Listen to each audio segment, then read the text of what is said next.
E para a nossa reflexão de hoje, eu quero ler com você o Evangelho de João, capítulo 4, do versículo 4 até o 18. A gente vai ler uma história e uma conversa de Jesus com uma mulher, uma conversa que mudou a vida dela. E como eu acredito na relevância da palavra, eu acredito também que essa conversa pode mudar a tua história. Então, quero ler com você. Uma mulher, uma samaritana, veio buscar água. Foi então que Jesus lhe pediu: poderia me dar um pouco de água? Os seus discípulos tinham ido à cidade comprar comida para o almoço. A samaritana, surpresa, perguntou: como pode um judeu pedir alguma coisa a mim, uma samaritana? Na época, os judeus se recusavam a falar com os samaritanos. Mas Jesus respondeu: se você conhecesse a generosidade de Deus e soubesse quem sou eu, pediria água a mim e eu lhe daria água pura, água da vida. A mulher disse: o Senhor não tem um balde para tirar água e o poço é fundo. Então, de onde vai tirar essa água viva? Por acaso o Senhor tem mais recursos que o nosso antepassado Jacó, que cavou esse poço e bebeu dele, e também seus filhos e seus rebanhos, e o deixou para nós? Jesus disse: quem beber desta água vai ficar com sede outra vez. Quem beber da água que eu der, nunca mais terá sede. Nunca. A água que ofereço é como um poço artesiano interior, jorrando vida para sempre. Então a mulher lhe pediu: Senhor, dê-me dessa água, de modo que eu nunca mais tenha sede, nem tenha de voltar a este poço. E ele disse: vá chamar seu marido e volte aqui. Não tenho marido, foi a resposta. Você disse bem, não tenho marido. A verdade é que você já teve 5 maridos. E o homem com quem vive agora não é seu marido. Você falou a verdade. Até aí. Todos nós temos um passado, uma biografia, uma história. E por conta disso nós carregamos no nosso coração conteúdos, experiências, vivências, tradições familiares, tradições culturais. É como se tivesse uma mochila na nossa vida, nas nossas costas, e a gente fosse colocando nessa mochila todas as nossas experiências. Algumas que a gente nem queria, mas elas também entram na mochila. E muito dos conteúdos dessa mochila, ou se você preferir, do seu próprio coração, acaba determinando o nosso comportamento diante da vida. Ou seja, eu vivi histórias no meu passado, várias experiências, e dificilmente a gente passa, alguma experiência ela é neutra para nós. Todas as experiências, elas trazem alguma reverberação, algumas ficam bastante evidentes e outras ficam ocultas, a gente não percebe. Elas ficam num campo que a gente não consegue perceber, pelo menos no momento.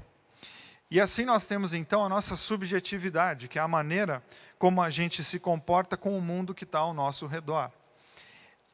Esses conteúdos que foram apresentados a nós e que nós absorvemos, eles interferem na nossa vida, interferem nas nossas decisões, interferem nos nossos comportamentos, quer a gente queira ou não, quer a gente perceba ou não. E esses conteúdos todos, eles formam aquilo que na psicologia, na psicanálise, nós chamamos de significantes. Porque as coisas elas têm um significado comum, que é um significado geral, e tem o significante, que é um significado pessoal. Diz respeito a como que eu vejo aquele assunto, né? Como que eu trato com aquilo. Os nossos traumas explicam muito bem isso. Né? Você pode, por exemplo, nós temos um animal que chama cachorro. Ok, todo mundo sabe o que é o cachorro, definição popular que ele é o melhor amigo do ser humano. Tá, mas tem um significante, que é o quê? Não é a definição do que é aquele animal, é como que eu lido com ele. Como que eu trato o cachorro? Tenho medo, morro de amores, sou indiferente, não quero perto, tem a ver com isso. E às vezes essa proximidade ou esse medo, esse distanciamento diz respeito a alguma experiência lá atrás que trouxe um trauma para mim, um medo, e eu não quero papo com cachorro, que eles fiquem longe de mim. É essa dimensão que eu estou explicando para você, a diferença de significado e de significante. E estou usando o exemplo do cachorro e poderia usar qualquer um outro. Existem coisas na nossa vida que elas têm, aliás, tudo na nossa vida tem uma definição, tem uma explicação, e aí tem a maneira como eu lido com aquilo. É comum a tudo, mas eu lido com aquilo. Deus pode entrar nesse campo, a igreja pode entrar nesse campo, né? Tem pessoas que têm uma necessidade enorme de estar numa igreja, que gostam de estar ali, e tem pessoas que estão extremamente traumatizadas, que quando ouvem a palavra igreja, ou até a palavra Deus, já ficam absolutamente arrepiadas de não querer saber. Por quê? Porque o significante, ele veio de uma formação traumática, ele foi formado por mentiras, por enganos, por abusos. E toda a nossa vida é construída assim. Nós temos os significados, que são as explicações comuns, gerais, e essas questões mais pessoais. E essas questões pessoais que estão aqui dentro, elas que determinam como que eu vou reagir com alguma coisa na vida. E isso fica bastante evidente nesse encontro de Jesus com essa mulher samaritana. Uma conversa extremamente interessante. Às vezes até, já falei isso aqui na Bethesda, às vezes até parece um pouco conversa de doido, porque Jesus fala de uma coisa e ela responde de outra. Jesus está no campo das ideias, ela está no campo literal. Jesus vai para a metáfora, para a abstração, e ela ainda está no campo concreto. Mas no final o que a gente tem é uma pessoa mudando de vida. Uma pessoa ressignificando algumas coisas no coração, e o fato de conseguir ressignificar dá para ela a possibilidade de viver uma vida toda diferente e toda outra. Porque se existe uma coisa que Jesus quer, é que a gente tenha uma nova visão de nós mesmos. Deus quer isso de você, Jesus quer isso de você. Que você tenha uma nova percepção de si. Porque a vida, ela não é estática. Nós não somos como uma pedra, nós somos como um jardim. E os jardins, eles podem ficar muito lindos e se você não cuidar, eles podem murchar e podem até morrer. O ser humano é assim, nós somos jardins. Que a gente pode cuidar e a nossa vida ficar extremamente bonita, inclusive é bom de passear entre nós. Mas nós também podemos, com descuido, com traumas, com medos, com coisas que vão chegando até a nós, a gente cai no descaso com a nossa própria vida, e às vezes a gente vai deixando o barco à deriva, e uma hora nós estamos absolutamente sem rumo, e sem ter por que viver. Jesus quer restaurar isso em nós. Ele quer que a gente tenha uma nova visão de nós mesmos. E essa história pode nos ajudar muito a termos uma nova visão do nosso próprio coração e da nossa própria história. Porque essa mulher não quer falar com Jesus. Ela não quer falar por quê? Porque ela é uma arrogante. Ela não quer falar por quê? Porque ela está fazendo tipo. Ela não quer falar porque ela se acha superior. Não, ela não quer falar porque ela vive numa sociedade em que a mulher é um objeto. Ela não quer falar por conta dos traumas. Ela não quer falar por conta dos abusos. Ela não quer falar por conta das muitas piadas. Ela não quer falar por conta de tantos desrespeitos que ela já inevitavelmente sofreu, seguramente sofreu, por conta da sociedade em que ela vivia. Ela vive num mundo onde ela tem a diminuição por ser mulher e o preconceito por ser samaritana. Então ela é uma estúpida por não falar com Jesus? De jeito nenhum. Ela é vítima de uma estupidez. Ela é vítima do absurdo que existia e que ainda existe na humanidade de tratar as pessoas com preconceito por questões sexuais, raciais, sociais ou por qualquer outras questões, porque sempre que discriminamos uma pessoa, o nosso coração está sendo tomado pela estupidez e a gente fica um pouquinho mais distante de Jesus. Porque Jesus não veio para aumentar diferenças. Jesus veio para derrubar a estupidez do coração do ser humano e fazer com que todos e todas se sintam amados e amadas do Senhor, a despeito daquilo que, da sua sexualidade, a respeito da sua condição financeira, a respeito da cor da tua pele ou a respeito de qualquer coisa. Jesus veio para colocar a estupidez no chão e chamar pessoas a darem as mãos para Ele, porque a necessidade de lutar contra isso, ela continua hoje, e não só em lugares distantes, mas bem perto de nós, e é nossa responsabilidade, sim, lutar contra isso. Então essa mulher está armada? Tá, ela está na defensiva, porque pessoas que viveram traumas e que foram humilhados, eles precisam se defender. E às vezes essa defesa acontece de uma maneira errada, mas é a maneira que ela tinha. Foi a maneira como ela conseguiu. Foi a estrutura emocional que ela conseguiu, foi exatamente ficar sempre com o pé para trás, ficar sempre na defensiva, porque ela já tinha uma definição. Ela foi desenhado no coração dela o que significava o ser homem. Então, de repente, vem um homem e pede para ela alguma coisa, mas ela não sabe que esse homem é diferente dos outros homens com os quais ela teve contato. Ela não sabe que esse homem, Jesus, veio exatamente oferecer para o mundo uma nova possibilidade de relacionamento. Não, o significante do ser homem para ela é aquele que exclui, aquele que humilha, é aquele que abusa sexualmente, é aquele que tem o palavreado verbal ofensivo. Para ela, o ser homem é o ser tóxico. Então, obviamente, quando um homem chega para ela e pede alguma coisa, ela se defende. E ela precisa fazer isso, porque homens estúpidos tinham, e ainda existe hoje, aos montes. E a gente precisa entender o coração e a história de algumas pessoas para saber por que elas reagem da maneira como elas reagem. E Jesus começa naquela conversa exatamente a tratar as feridas. Não é desconsiderar. Não é dizer, deixa para lá. Não é dizer para ela, não, homem é assim mesmo. Não, não é não. Não é não. Não é dizer para ela, minha filha, para de bobeira. Não, Jesus começa a curar o coração dela, para deixar claro para ela o seguinte, a errada aqui não é você, a errada aqui são eles. Você não é culpada por ter sido abusada. Não, você é vítima. Culpados são os abusadores. E Jesus começa, numa conversa muito linda com ela, através de um copo d'água, a restaurar a esperança no coração daquela mulher. E Jesus vai invertendo algumas coisas no coração dela. Ele vai com aquele copo d'água, e essa como Jesus é incrível, né? Ele consegue com um copo d'água tratar com a questão de preconceito racial, sexual, traumas da infância daquela mulher. Com um copo d'água Jesus consegue fazer isso, e isso é encantador. E ele começa a mostrar para ela que a estupidez existe, mas ela não é absoluta. Ele começa a mostrar que os abusos religiosos existem, infelizmente, mas não é em todo lugar. Não é pleno. Existe sim pontos de esperança na vida. Existem sim pessoas que têm uma caminhada e um olhar diferente.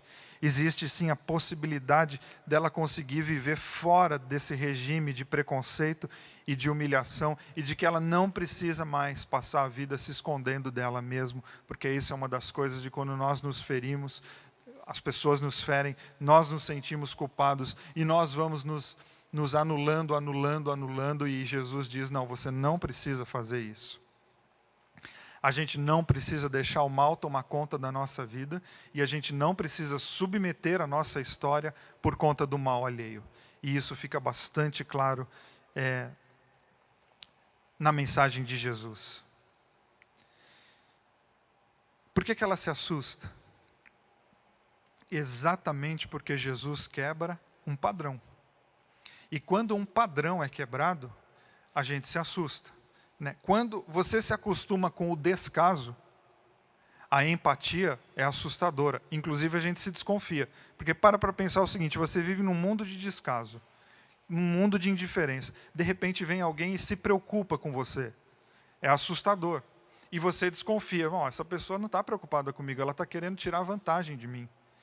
E essa é a postura dessa mulher, claro, porque as pessoas só abusam, as pessoas só maltratam, as pessoas são interesseiras.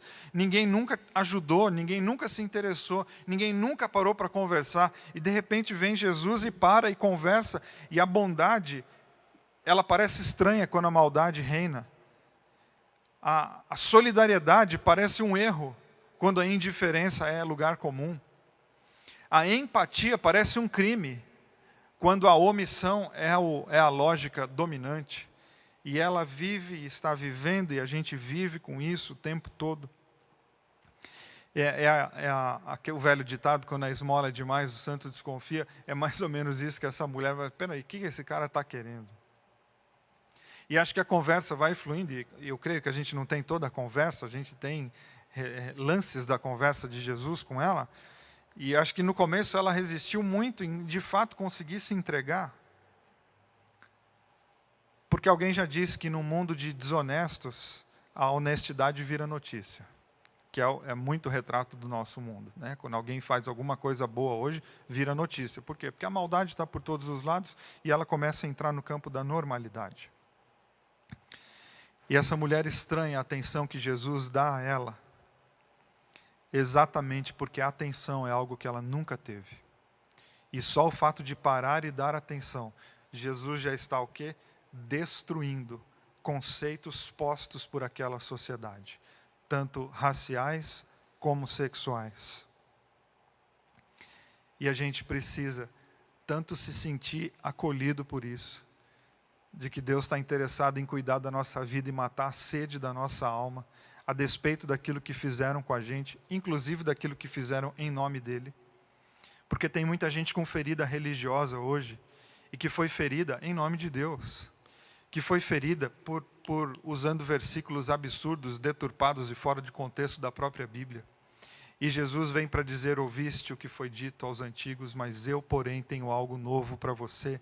Você não tem que ser descartada, você não tem que ser jogado no lixo, você não é uma pessoa que não presta, você é a menina dos olhos de Deus, e todos nós precisamos viver baseado nisso, porque quando nos sentirmos especiais para Deus, a gente vai sentir que a nossa vida vale a pena, e a gente passa a lutar contra todos os processos, todas as situações que depõem contra a própria vida.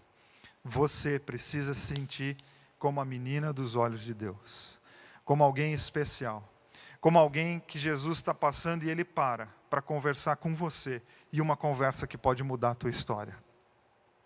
E Jesus, ao conversar com aquela mulher e ao conversar com a gente, Ele está dizendo que o amor pode nascer em qualquer lugar, até no meio de uma pandemia.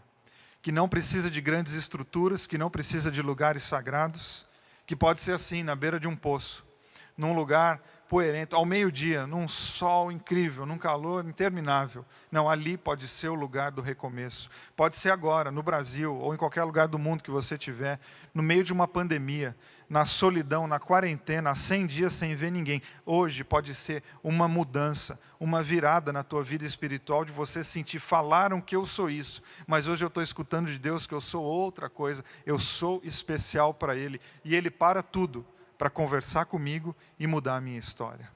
Que bom que é entender o Evangelho da graça, que nos convida a exatamente isso, um Deus que para ouvir a nossa história. Um Deus que para tratar as feridas do nosso coração e nos colocar em pé diante da vida. Isso significa que o nosso entorno todo vai mudar? Não, infelizmente não, porque a maldade existe e ela está por aí. Mas o meu mundo interno vai mudar e eu vou lidar com a maldade dos outros de uma maneira diferente. Então Jesus para porque Ele quer que você tenha uma nova visão de si. E como que Ele faz isso? Convidando você a olhar para a tua própria história. Convidando você a olhar para o teu passado. Porque olhar para o passado não precisa ser um caminho de constrangimento. Ele pode ser um caminho de cura e de transformação. Porque quando o amor de fato nasce, porque é o que Deus quer fazer no nosso coração, é fazer o amor nascer, e o amor ser o chão, o amor ser a mola propulsora das nossas ações, a gente consegue lidar com as questões do nosso passado, com os nossos maiores erros, com muita paz no nosso coração. Ele começa então a falar com ela sobre água. E aí que fica a conversa, fica engraçada, porque ele fala: olha, eu vou dar para você água viva.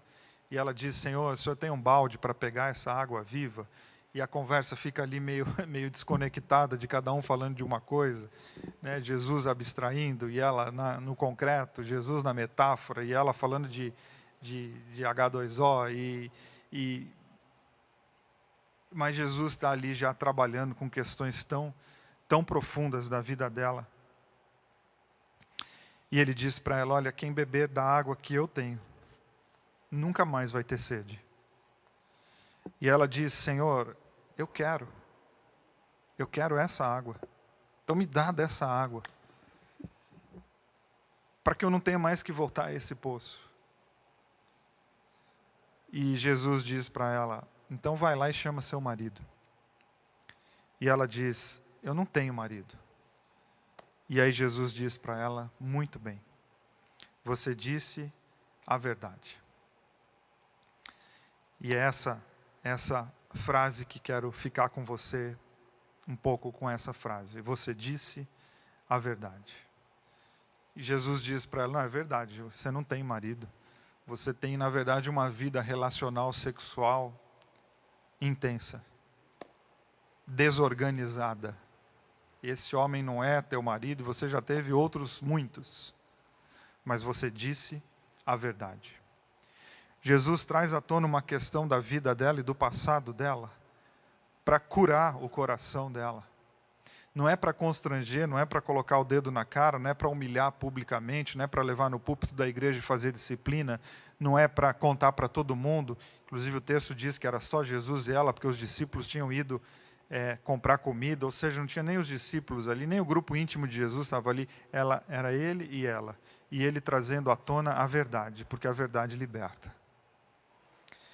E quando Jesus diz para ela, você disse a verdade, ele está falando o seguinte, olha, eu não vou trazer à tona os teus erros, eu quero trazer à tona os teus acertos. Eu não quero definir você pelas suas mentiras, eu quero conversar com você baseado na tua verdade, e quero que você entenda o seguinte, você pode viver pela verdade. Você não precisa ficar montando uma enorme teoria para justificar os teus erros e para deixar a sua história mais ou menos aceita. Lide com a verdade e a tua história vai ser transformada. Ela podia lidar com Jesus ali uma resposta, não, meu namorado ou meu outro, não, eu não tenho marido. Então você disse a verdade. Jesus não condena a vida relacional, sexual. Jesus valoriza a integridade da vida dela naquele momento em trazer à tona a verdade. Porque quando a gente lida com a verdade, a nossa história muda, tudo muda.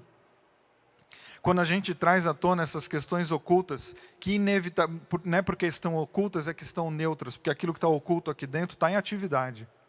As minhas mentiras, aquelas que estão ocultas aqui dentro, não significa que elas estão dormindo, elas estão em atividades, mas estão escondidas. Aquilo que está aqui dentro reprimido, os meus traumas, o que quer que seja, que está aqui dentro, repito, não está morto, está fazendo alguma coisa. E numa conversa com um copo d'água, Jesus tira isso, vamos tirar isso à tona, vamos colocar isso para fora, para você se libertar disso. Porque não basta só você ter que lidar com o racismo, com a repressão sexual, com essa sociedade estúpida, você ainda está lidando com coisas aí dentro. Então vamos trazer isso à tona para que você tenha leveza para encarar as outras dificuldades da vida. Jesus traz o passado à tona, porque o passado foi feito para ser lido e não para ser reprimido. O seu passado não foi feito para ser reprimido, o seu passado não foi feito, ele não precisa ser negado e nem condenado, ele precisa ser pensado, ele precisa ser lido, ele precisa ser entendido e ele precisa ser perdoado, para que você consiga tocar a tua vida para frente. Ah, mas essa história de perdão, ela é muito fácil, e a pessoa fez o que fez, e agora ela pode seguir a vida assim, como se nada tivesse acontecido? Não, como se nada tivesse acontecido é uma coisa que não faz o menor sentido, porque o que aconteceu, aconteceu. A grande questão é que ninguém precisa definir a própria história por algo do passado. Quer que tenha sido uma atitude sua, quer que tenha sido uma atitude dos outros, porque a vida é hoje e daqui para frente. As coisas velhas ficaram para trás e em Cristo tudo pode ser feito novo. E a gente precisa acreditar nessas coisas. Inclusive você que vai em igreja sabe isso já, de trás para frente.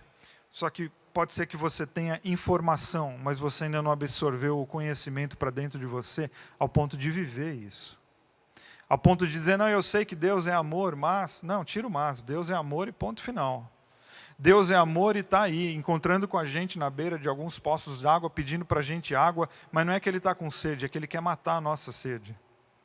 Ele está por aí, passando nos lugares mais inesperados, porque Deus atua em lugares inesperados, de maneiras inusitadas, nos convidando a olhar para a nossa própria vida, olhar para a nossa história e a gente se ressignificar, sem precisar ficar num desespero, procurando uma borracha existencial que apague tudo aquilo que a gente fez, porque nada será apagado e nada será esquecido, mas as coisas podem ser ressignificadas, e quando são ressignificadas, tem história nova para a gente viver amanhã. Jesus pode mudar a história da nossa vida através de uma simples conversa. Com essa mulher foi com um copo d'água, com a gente pode ser com os outros elementos. O que a gente precisa? Se desarmar e trazer à tona as nossas verdades. Porque quando trazemos à tona aquilo que está aqui dentro, aí sim a gente fica com leveza e com espaço para colocar coisas novas dentro do nosso coração.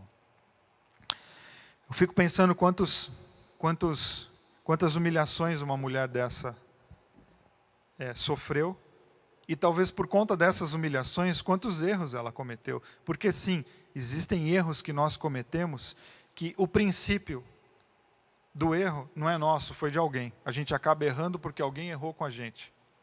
Ela acabou cometendo alguns erros na vida dela, exatamente pelos traumas que foram gerados, e a vida dela se tornou uma bagunça enorme. E Jesus não leva em consideração aquilo que ela fez, Jesus leva em consideração aquilo que ela pode ser, a mulher que ela pode vir a ser. Ou seja, a gente vai passar por muitos problemas na nossa vida por conta dos outros, mas a gente não precisa desistir de viver por causa deles. Existe cura para essa mulher, assim como existe cura para esses homens. Porque mesmo os abusadores, mesmo os machistas de plantão, eles também precisam ser curados, e podem, desde que eles admitam os seus próprios pecados, sendo o machismo um dos maiores deles. Desde que eles admitam os seus abusos, talvez não físicos e nem sexuais, mas verbais. Talvez o que os homens de hoje precisam é admitir que os seus silêncios, por vezes, também são tóxicos. Quando eles admitirem, a possibilidade da cura aparece no horizonte. Jesus quer trazer tudo isso à tona, para que essa mulher seja restaurada, para que esse homem seja restaurado, para que essa família seja restaurada, para que essa igreja seja restaurada, para que essa sociedade seja restaurada, para que o mundo seja um lugar diferente. É utópico pensar de uma maneira tão grande? Mas é muito real pensar de uma maneira pessoal e individual, de que se eu mudar, o mundo uma hora vai ser diferente, porque se todo mundo tiver a consciência de olhar para dentro de si, e trazer à tona os seus próprios erros, o mundo vai ser um lugar diferente. Para curar essa mulher, Jesus falou, vai lá e chama seu marido, porque ele estava lidando com uma questão dela, uma fraqueza dela. Talvez para mim ele ia falar outra coisa, para você ele ia falar outra coisa. Qual que é a lógica que está por detrás disso? Jesus vai dizer, hoje nós vamos mexer nessa ferida. Porque algumas feridas, para serem curadas, elas vão ter que ser abertas. Nós vamos ter que mexer de novo. Nós vamos ter que abrir, porque talvez você costurou e está com infecção interna que você não está vendo. Nós vamos mexer nas tuas feridas. Agora, existem muitas maneiras de você mexer nas suas feridas.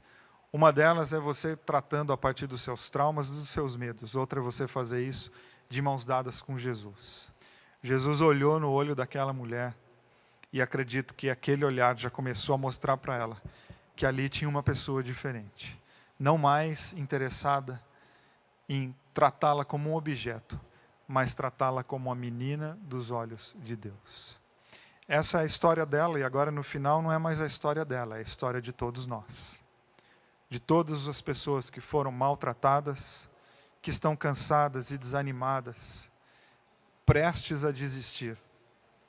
Pois você pode hoje acreditar que Deus está interessado em ter uma conversa com você, e essa conversa pode mudar a tua vida. Pode mudar o teu destino. Que talvez num primeiro momento essa mudança vai ser pequena, mas daqui a um tempo você vai ver. Você está em outro lugar. O que a gente precisa ter? Coragem de olhar nos olhos de Deus. Porque há pessoas que têm esse medo, né? A partir do versículo, inclusive, que os olhos de Deus estão em todo lugar. Que boa notícia. Quero que você entenda isso como uma boa notícia. Os olhos de Deus estão em todo lugar. Que boa notícia. Ou seja, não existe lugar escondido nesse mundo. Não existe solidão nesse mundo. Não existe nenhuma caverna existencial nesse mundo que esteja fora do olhar de Deus. E qual é esse olhar? É o olhar atencioso, amoroso, que quer derrubar os preconceitos, que quer tirar os medos, que quer curar os traumas e fazer você sair desse lugar como uma nova pessoa. Vou pedir ao pessoal do louvor que vem aqui para cantar, se possível, inclusive, essa música.